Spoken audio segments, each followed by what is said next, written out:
¿Conoces los peligros que acechan tus pensamientos? Hoy te voy a hablar de uno de ellos, que tiene que ver con el dudar, vacilar.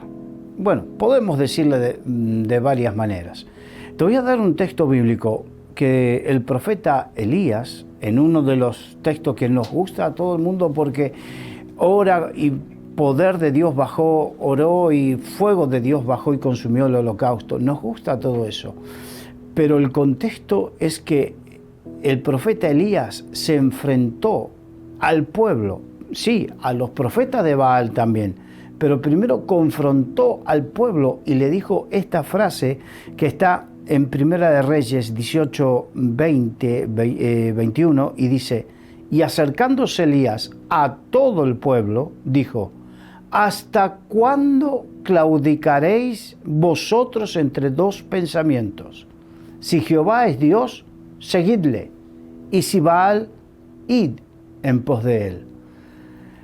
Podemos hablar mucho de Acab, podemos hablar de Jezabel, podemos hablar de los profetas de Baal, podemos hablar de muchos temas, pero aquí me gustaría centrarnos en esta enseñanza, que es el peligro que hay, que acecha a nuestros pensamientos, teniendo en cuenta que en el libro de Proverbios dice que así como son nuestros pensamientos, así somos. O sea que en la medida que nosotros estemos vacilando nuestros pensamientos, cuando dice claudicar, la palabra claudicar significa ceder.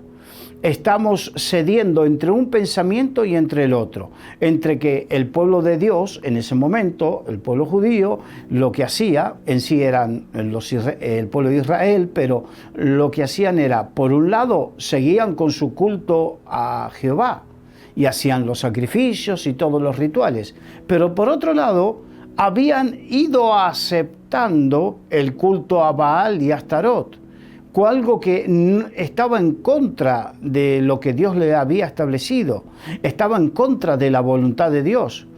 Y de repente tú que quieres o dices que quieres hacer la voluntad de Dios, vives cediendo entre dos pensamientos, vives o vacilando entre dos pensamientos, porque hay gente que vacila, hay gente que cede, hay gente que juega en su mente entre dos pensamientos: sirvo a Dios o soy cristiano, pero hago o acepto estas cosas que están en contra de la voluntad de Dios.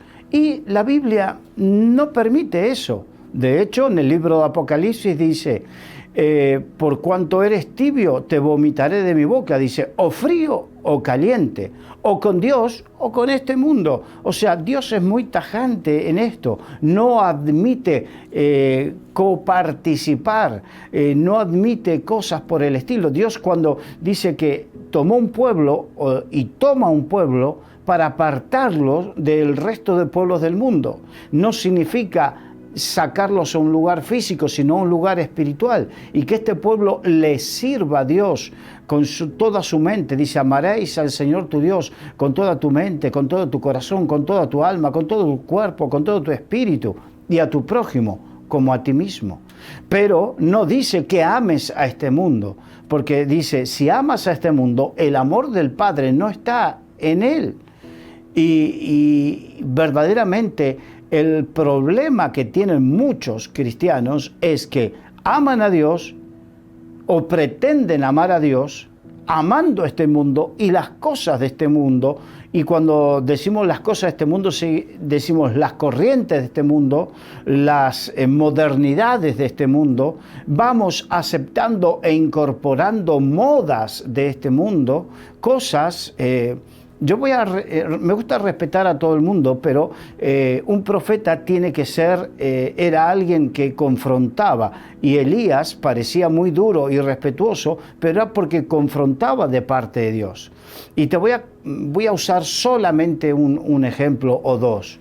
Hay gente, a mí me gustan mucho los animalitos, pero las mascotas son eso, mascotas, animales de compañía. Pero hay una corriente en este mundo de tenerlos como hijos. Pero resulta que dentro de los cristianos hay quienes también tienen a su mascota como hijos por asimilarse a este mundo. Está bien que lo quieras, es normal que quieras a una mascota, que lo trates bien, pero tratarlo como hijos por el hecho de asimilarte a este mundo. Así como te di ese ejemplo, podemos ir a un montón de otros. La cuestión es que el pueblo de Israel, para ir asimilándose a otros pueblos, fue aceptando los otros cultos, fue aceptando todo lo que era contrario a la palabra de Dios. Y nosotros estaremos haciendo lo mismo. Estaremos asimilando costumbres, nuevas revelaciones, nuevas cosas, adaptándonos a este mundo para contemporizar con este mundo.